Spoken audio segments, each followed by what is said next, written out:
1995 ಮೇನಲ್ಲಿ ohm release ಆದರೆ ಅದೇ ವರ್ಷ ಕೊನೆಯಲ್ಲಿ ಆಪರೇಷನ್ ಅಂತ ರಿಲೀಸ್ ಆಗುತ್ತೆ. ಇದು ಸೂಪರ್ ಹಿಟ್ ಅಂತ ಚಿತ್ರದ ಸೀಕ್ವೆಲ್. ಇಲ್ಲಿಂದ ಉಪ್ಪಿಯವರು ತಾವು ಫ್ಯೂಚರ್ ಬಗ್ಗೆ ಯೋಚನೆ ಮಾಡೋ ಫಿಲಮ್ಸ್ ಮಾಡ್ತಾ ಹೋಗ್ತಾರೆ.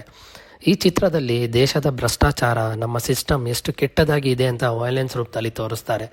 ಇಲ್ಲಿ ಅಂಬರೀಷ್ ಅವರು ನಿಮ್ಮ ರೆಪ್ರೆಸೆಂಟೇಟಿವ್ ಅನ್ಕೋಬೋದು.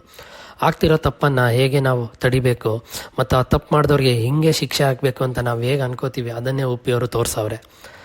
ಆದರೆ ಈ ಚಿತ್ರ ಬಾಕ್ಸ್ ಆಫೀಸಲ್ಲಿ ಗೆಲ್ಲಿಲ್ಲ ಅನ್ನೋದೇ ಸ್ವಲ್ಪ ಬೇಜಾರು. ಬಟ್ ಇದೇ ಚಿತ್ರ ಇನ್ಸ್ಪಿರೇಷನ್ ಇಟ್ಕೊಂಡು ತಮಿಳ್ನ ಶಿವಾಜಿ ಅನ್ಯನ್ ಮಾಡಿ ಸೂಪರ್ ಹಿಟ್ ಆಗಿದ್ದನ್ನ ನಾವು ಮರ್ತಿಲ್ಲ.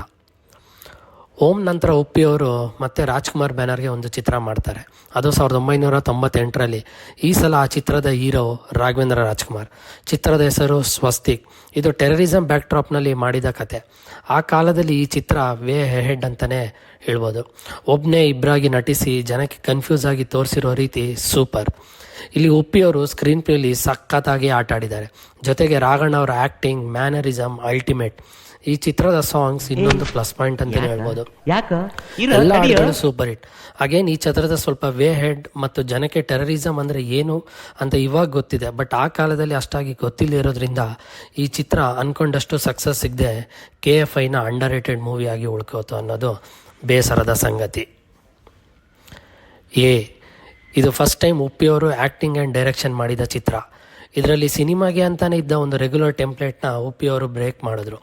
ಹೀರೋ ಇಂಟ್ರೊಡಕ್ಷನ್ ಮತ್ತು ಅವನ ಕ್ಯಾರೆಕ್ಟರೈಸೇಷನ್, ಮುಖಕ್ಕೆ ಹೊಡೆಯುವಂಥ ಡೈಲಾಗ್ಸ್, ಹುಚ್ಚು ಪ್ರೇಮಿ, ಲೈಫ್ ಬಗ್ಗೆ ಮೋಟಿವೇಶನ್, ನಮ್ಮ ಕಾಮುಕ ರಾಜಕಾರಣಿಗಳು, ಕಾಸ್ಟಿಂಗ್ ಕೌಚ್ ಮತ್ತು ಹಸಿಯಾಗಿ ಚಿತ್ರಿಸಿದ ಕ್ಲೈಮ್ಯಾಕ್ಸ್ ಮತ್ತು ಸ್ಟಾರ್ಟಿಂಗ್ನಲ್ಲೇ ದಿ ಎಂಡ್ ಅಂತ ತೋರಿಸಿದ್ದು ಮತ್ತು ರಿವರ್ಸ್ ಸ್ಕ್ರೀನ್ ಪ್ಲೇ, ಈ ಥರ ಕ್ರೇಜಿ ಎಲಿಮೆಂಟ್ಸ್ ಈ ಚಿತ್ರದಲ್ಲಿದೆ. ಈ ಚಿತ್ರ ತುಂಬ ಲೇಯರ್ಸ್ನಲ್ಲಿ ನೋಡ್ಬೋದು.